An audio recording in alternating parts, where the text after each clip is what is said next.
Welcome to episode 5 of Return Trajectory. This episode, we're continuing the second flight of the Trinity, also known as the Trinity Mark II. We're headed back to Minmus. We got some more science to get. And this is pretty much routine, so we're just going to set this to some nice background music and do our ejection burn from Kerbin out to Minmus.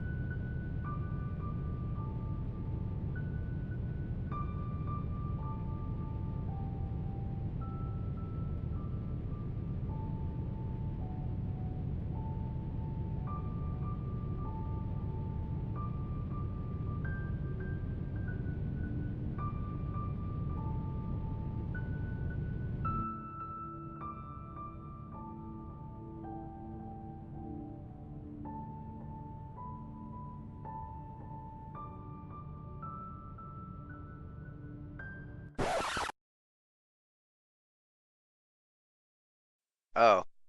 Oh yeah, I was doing a burn. I better fix my orbit.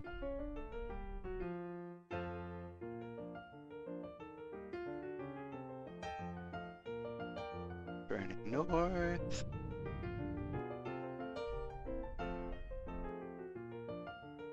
Burning at Kerbin. There we go. Coming up to Minmus. Now we just gotta decide where we want to fly. Left side, there's all my flags. Looks like everywhere I haven't landed is apparently on the dark side of the planet. Let's go for the North Pole. So now that we've entered Minmus' sphere of influence, we can get some gravity scans from high above, and I forgot the magnetometers, again, don't work.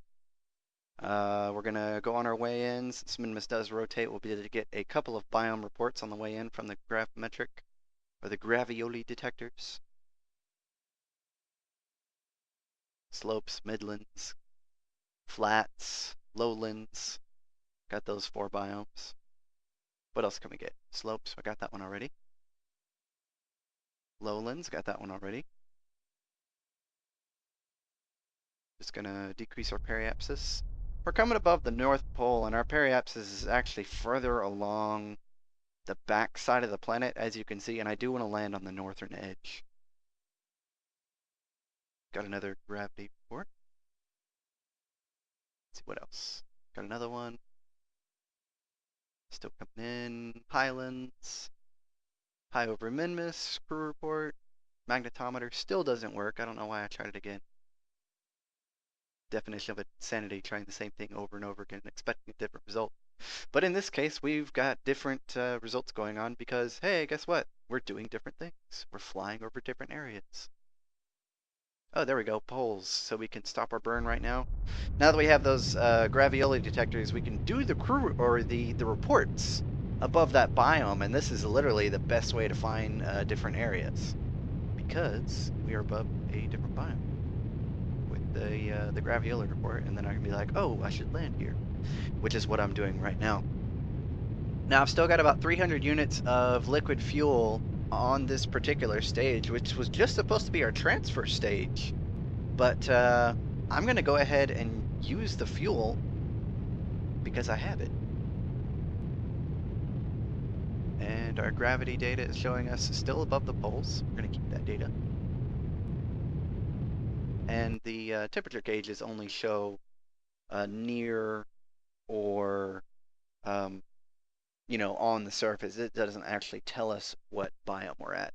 And the first science container I opened was the one for the near Minmus ones, since our Space is Dangerous 1 probe had the part failure when it hit the surface and exploded.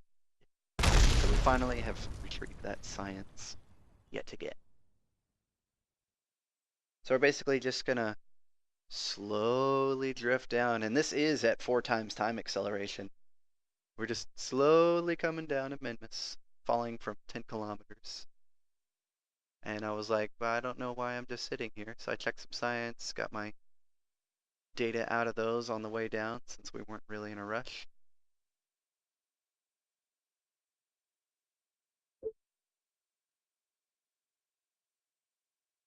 Still drifting down to the surface, only up to about 70 meters a second. Getting ready to do a deceleration burn. Here we go. Not too much, nice little squirt there. And we're going to continue our way down. I'm going to cut back to real time right here. So this is real time footage. Coming in on our descent above the polar regions of Minmus. 11 kilometers a second. That would be a pretty fast landing. That'd be awesome. Now 11 meters per second. Coming down. I've turned on our landing lights, but I should have used spotlights, but I didn't. I pretty much used the exact same craft, except for adding those gravioli detectors and the magnetometers, which did absolutely nothing. And I burned a little bit too much. We're still coming down.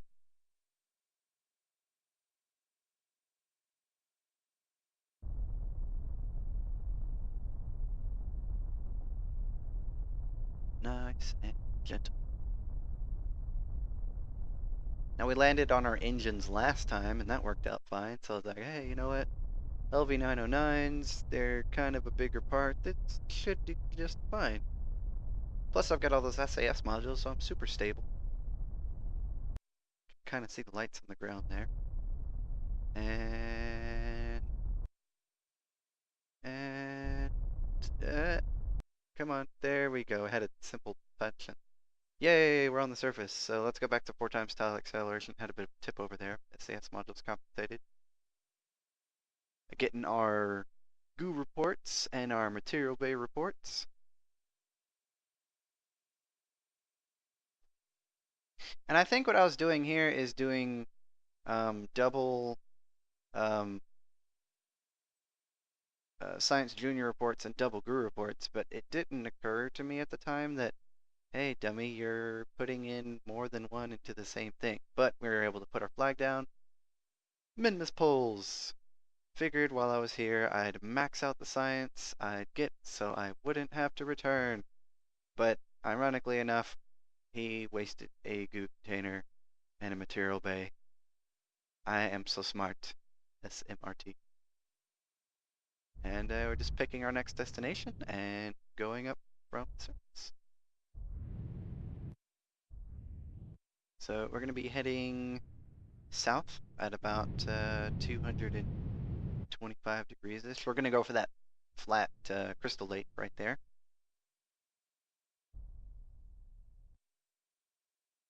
And I'm just going to... Well, we're down to about 53 units of fuel.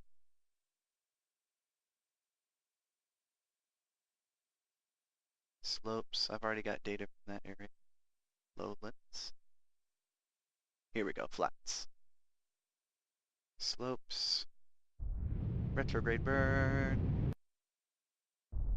Retrograde burn again. Okay, we're gonna land somewhere on the flats. Getting low on fuel, 15 units. 765, 0.98. Out of fuel. Eject. Next stage. Landing gear out. Engines online. And we're going to retrograde burn down. Running this at 4 times time acceleration yet again.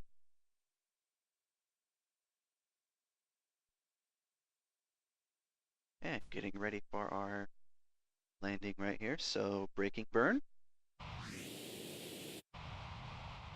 Coming in nice and gentle. 14 meters a second. Fuel looks good. Braking burn. Back to real time. Just getting a touchdown with those engines as slow as we can. Nice and gentle. At 0.1 meters a second-ish. And there we go, touchdown. And my landing gear yet again did not do anything. So we're transmitting our crew report. We're getting all the data from the science equipment attached to the command pod. Since it is within easy reach, it's extremely Convenient. Gonna get our Science Junior data report, get our surface sample and EVA report, and go ahead and plant our next flag. Pop. Minmus Great Flats. I told them to fix the blasted landing legs on this thing. I guess all they care about is the science. And he would be completely correct, because all I want is the science. And to do this as fast as possible, which is why I'm pretty much running the whole episode in 4x time acceleration, because it's, well, pretty much just a bunch of landings in once. It's all pretty much routine at this point, and I want to get through it as relatively painlessly as possible. So our next destination is another little flat area. Since we've got most of the difficult-ish terrain taken care of. Jeb looks happy in the bottom right. He's all like, "Yay, I'm back at Minmus. I wonder if anyone will ever come back. I'm lonely." and there's Kerbin coming over the horizon. So we're going to aim for this next salt lake, or crystal lake, or ice lake, whatever you want to call it. Apparently Kerbals think everything's ice cream. Not everything, just Minmus. Slow down, slow down. Okay, we're going to land on the crystal lake. Coming down.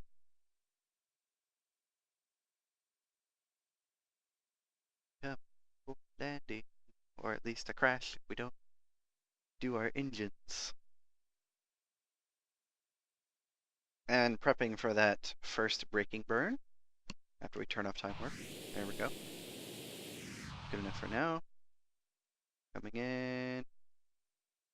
Secondary braking burn. We can see our shadow coming up at us. Brake, brake, brake, brake, brake, brake, brake. Come on, come on. And one last one. There we go. Okay, touchdown. Let's go ahead and do our crew report and transmit that. We get our EVA report and our surface sample. Get our Science Junior and that stuff taken care of. And I forgot to put a flag down, but I also want to get this science. Collect data. It's difficult sometimes in this low gravity to get this stuff done. And getting all the science from the stuff on the side of the pod. Did I not plant a flag? I didn't plant a flag! What the heck was I thinking? Oh my gosh, I didn't plant a flag there at all. Jeb, you little slacker. He totally forgot to drop a flag down on that biome. Actually, I did. You landed me on the same biome twice. Good job, smart guy. Technically, I forgot. But, oh well. Where are we going now? We're going to land on this area of flats. Those flags are actually on the other end of the planet. I think this is the Greater Flats.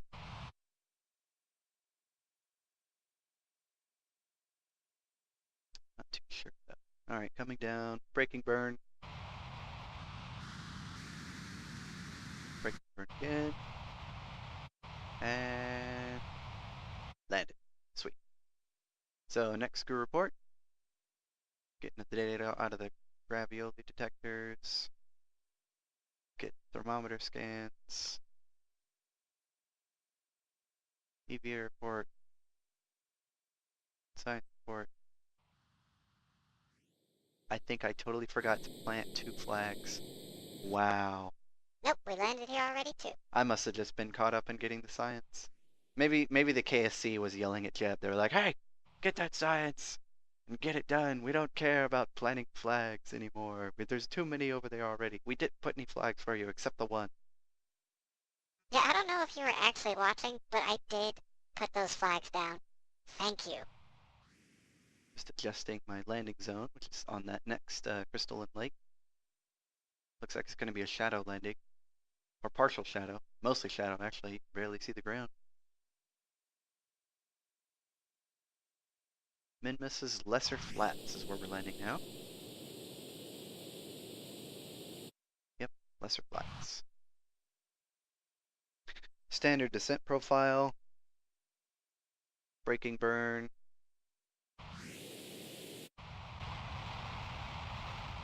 And this is this landing. We're going to slow down time. 9 meters a second. Lights are on, but in this darkness, I have to take this descent very carefully. Luckily, we're about 150 meters up. When landing on these crystalline lakes, it is very easy to tell where the ground is, because once you hit 0, hey, you're landed, which is nice. But just about anywhere else, the altimeter isn't particularly accurate.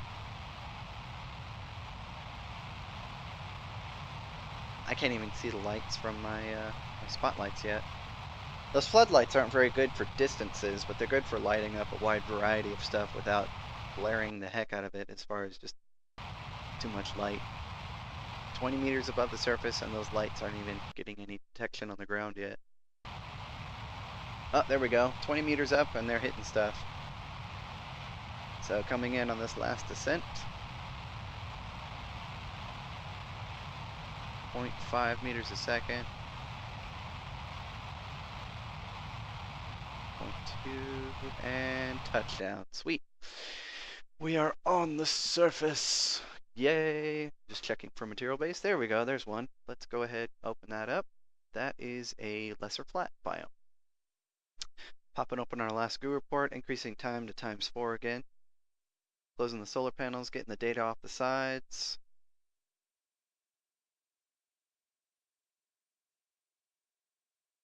We're going to make sure we get all the science from these goo pods. Come on, give me that. And go ahead and get the science from, oh gosh, where was it? Right here? Come on, yeah, there we go. And EVA report, lesser flats. Oh, and I remember to put a flag down this time. Minmus! Lesser flats. I think that's all the areas to land. Time to leave the rest of the science to the probes. Yay! And we're going to go ahead and get a crew report and transmit that. There we go. Got that science back.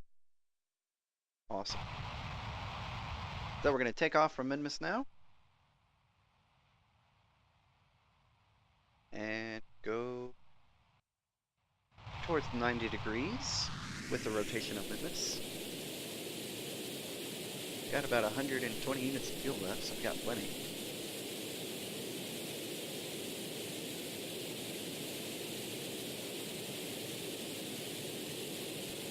Burning really low to the surface. Our apoapsis is almost like 272 kilometers. But this booster, if we eject it, is still going to hit the surface. Honestly, we did have enough fuel to be able to probably get home with the fuel that we had left. Oh, and we were almost out of electricity, and like 0.1 units left, and we were able to pop open those solar panels again. And we're going to go ahead and point to prograde and eject that stage. It will hit the surface. Just from the ejection, our periapsis went to like 3.7 kilometers. And we're going to get our return trajectory. There we go. Return trajectory. 31 kilometers. Cue dramatic music.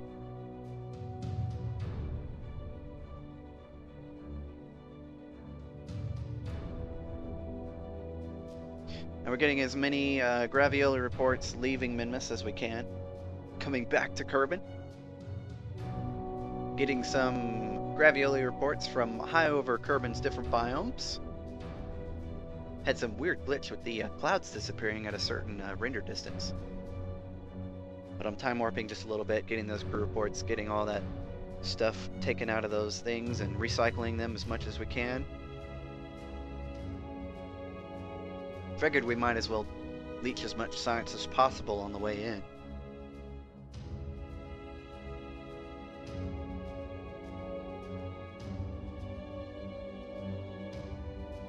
Last little bit of science. Let's go ahead and point retrograde.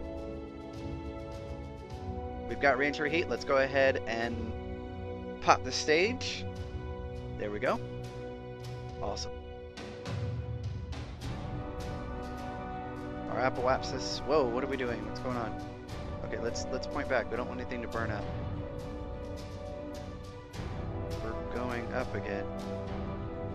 Looks like our periapsis wasn't quite low enough to be able to burn off all that speed in one orbit. So we're going to have to loop around Kerbin again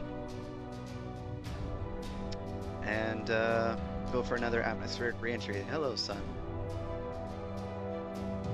Okay, we're hitting the atmosphere again. Hopefully this one does the trick. No SAS on. Oh, we're passing over the KSC. Look at that. Hello. We're coming home, guys. Or Jeb's more like, I'm coming home. Coming down, popping the heat shield off. Popping the chute.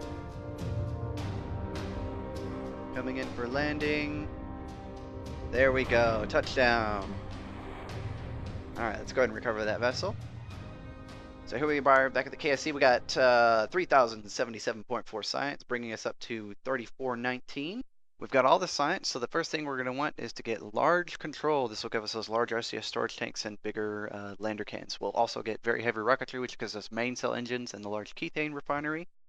We've got large probes and specialized electronics, which gives us RTGs, which is very nice. Precision engineering is going to give us those small probe parts, as well as the probe-sized engines, unmanned tech for 2 more small probes, as well as the advanced version for those 1.5-meter probes as well. Advanced metalworks for some curved attachment system gear, and larger heat shields. And that leaves us at 159 science, 1 science short of unlocking the next flight node. And this is a ship that I will show in the next episode of Return Trajectory.